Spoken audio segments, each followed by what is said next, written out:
almost too staggering for words. Maybe he should apply the cream more often. Just then once a night. Yes, that's what he'd do. He'd apply it once every few hours, just to speed the process. He let the hot water run over his hair and down his back. He could hardly wait until Monday morning. Arriving at the mall later that day, Jacob was both surprised and pleased to see Caleb there with Santiago and Xavier. "Hey Caleb," he called. "How you doing?"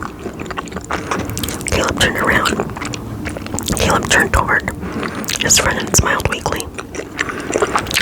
"Geez, you look awful," said Jacob, aghast. And he was right. Caleb's face looked thinner somehow, his eyes seeming to sink deep into their sockets, and his pallor was distinctly on the gray side. "Thanks, Jacob. You sure know how to make a guy feel better." "Sorry," said Jacob. "I didn't mean to. It's just that you normally look." Caleb held up his hand to quiet his friend. "It's okay, Jacob. Really, it's cool. I know how I look. I don't feel that great either, I have to admit.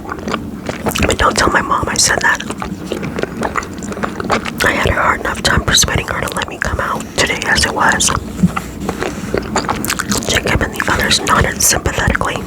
They knew what their own mothers were like, after all. Anyway, Caleb continued. "Yesterday was awful. In fact, it got so bad that Mom put me in the car last night and took me over to see the doctor. The new guy, you know, Dr. Blair. So he checks me out and gives me some bottles of stuff. I have to drink 3 times a day. Says that should make me feel better. Strangely enough, though, I've had 2 bottles today already, and I can honestly say that I'm actually feeling worse."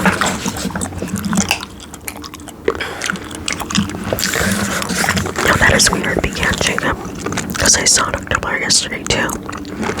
Strange guy. I couldn't make my mind up whether or not I liked him, though my mom didn't seem to have the same problem." "Oh, not yours too," said Caleb. "I wanted to puke the way my mother was acting. She fluffed up her hair and was trying to flirt with him. Gross." "I know exactly what you mean," said Jacob in agreement. "Sort of behavior you'd expect from a teenager. So anyway, Dr. Blair gave me some ointment to put on my acne and told me to apply it every night, but when I woke up this morning," he broke off and looked at Caleb. "Caleb, you okay?"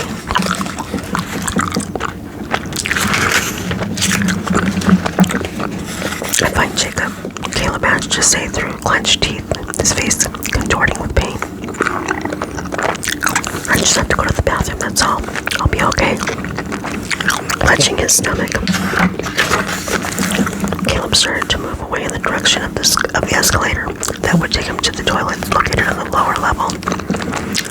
Unfortunately, the guys were treated to the unwelcome stench of some gas that had escaped before Caleb moved away. "Oh man," said Jacob, holding his nose up dramatically. "Let's get out of here." "We'll meet you at the donut diner," shouted Xavier as the 3 moved away. "Maybe your mom was right about you staying away from sugar, Jacob. Your face does look pretty awful today." "Thanks, Xavier. I can always rely on you to boost my confidence just when I really need it."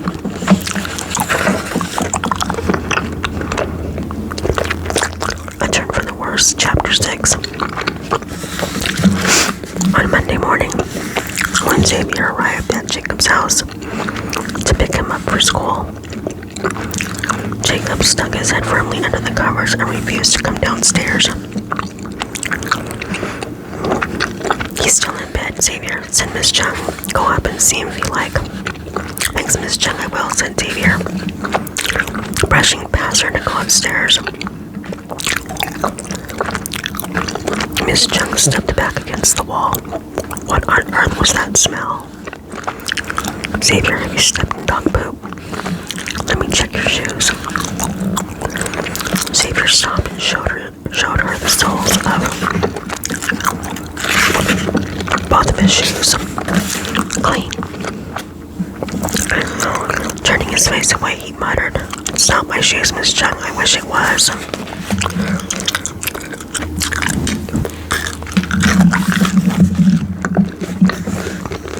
There it was again. The same smell.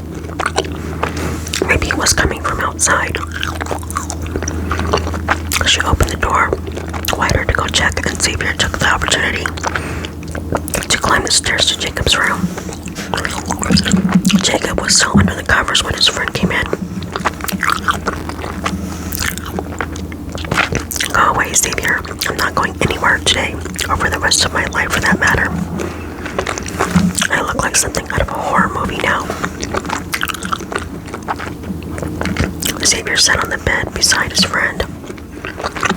I know what you mean, Jacob, and believe me, the best place you could be right now is underneath the covers and away from the smell of my breath. This statement caused Jacob to move slightly, though not enough for him to stick his head out from his hiding place. What do you mean, Xavier? Said Jacob in a muffled voice. What smell? If I mention the name Dr. Blair to you, you might understand what I'm telling you about. What I'm about to tell you. More movement from under the covers. My mom was going to the doctor on Saturday afternoon, and I went with her, mostly out of curiosity, after what you and Caleb said about him, began Xavier. And you were right. He was Mr. Perfect in Mom's eyes anyway. She thought he was totally hot, and I think, judging by the number of people in the waiting room, that so does half the town. Anyway, he deals with Mom's problem, then turns his attention to me. And what about you, young man? Is there something I can help you with? He says. So, just as I'm about to tell him I'm fine, Mom butts in and tells him about the wart on my foot. I mean, I've had the thing for forever. I'm treating it myself with wart ointment, and it isn't even a problem. Between you and me, though, I think Mom just wanted to prolong the visit and spend as much time as she could drooling over the sky.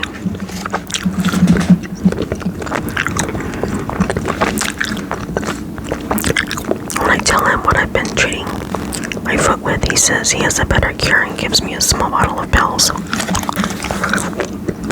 Take 2 of these a day, he tells me, and before you know it, your problem will be solved. So I did, Saturday and Sunday. Then last night, I started to notice it, the smell I mean. He sighed wearily. Jacob, come on, take your head out of the covers. I promise I won't laugh. I've got serious problems of my own, believe me.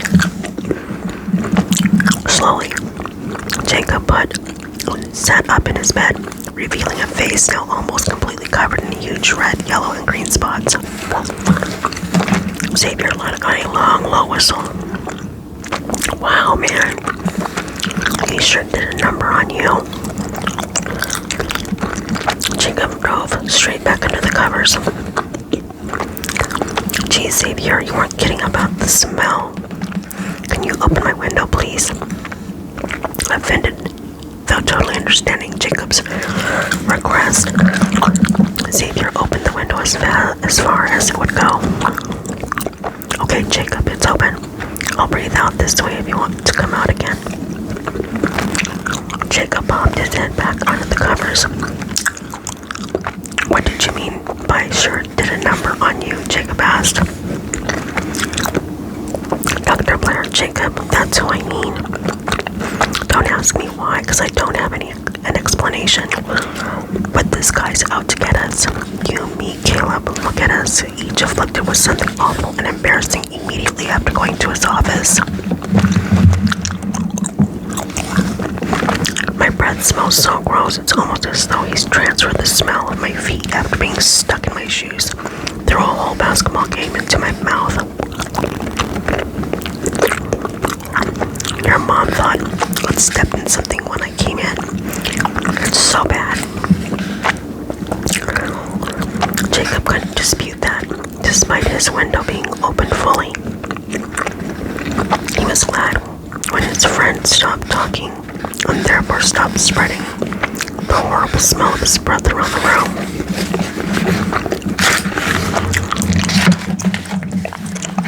Water break.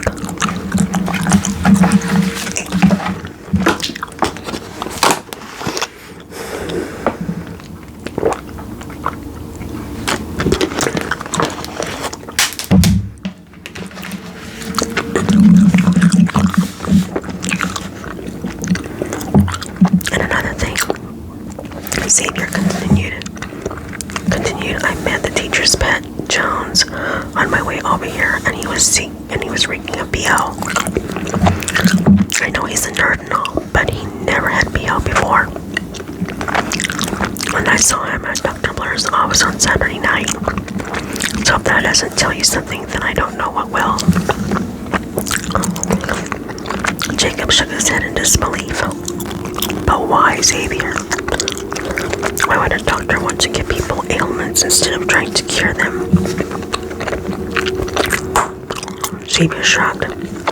I don't know, Jacob. It doesn't make any sense to me either. What do I know? What I do know, though, is that Dr. Blair isn't the nice, gentle, manly type he would have our mothers believe. Jacob remembered the doctor's parting words to him on his visit when he thought he'd merely misheard. He repeated the words to Xavier. You ain't seen nothing yet. And boy, was he right, said Jacob, stealing a quick glance at himself in the mirror. The two boys sat in silence for a few minutes, each with their own thoughts. Tell you what, said Jacob eventually. Mom thinks I should go to school today. Who's she kidding? So let's pretend like we are going to school, but go visit Dr. Blair instead and see if we can find out just what he's up to. I'll take a quick shower and we'll go. Just as Jacob got out of bed, his bedroom door opened and Caleb and Santiago entered.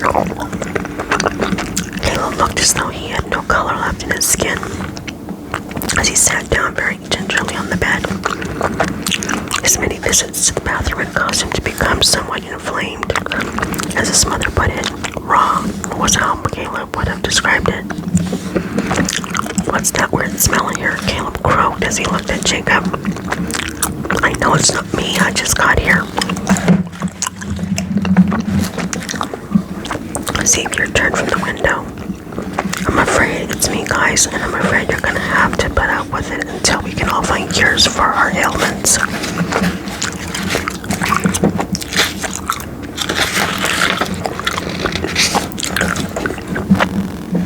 I'm going to take a shower, said Jacob as he left the room. I'll leave Xavier to fill you guys in on what we've been discussing.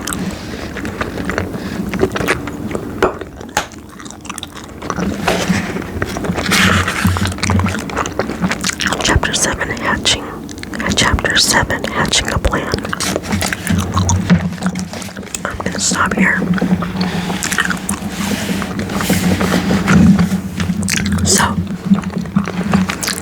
I hope you enjoyed the little story about work. I do have a few other stories to tell you. So, alright, well, you guys have a great night, great morning, great day. Also,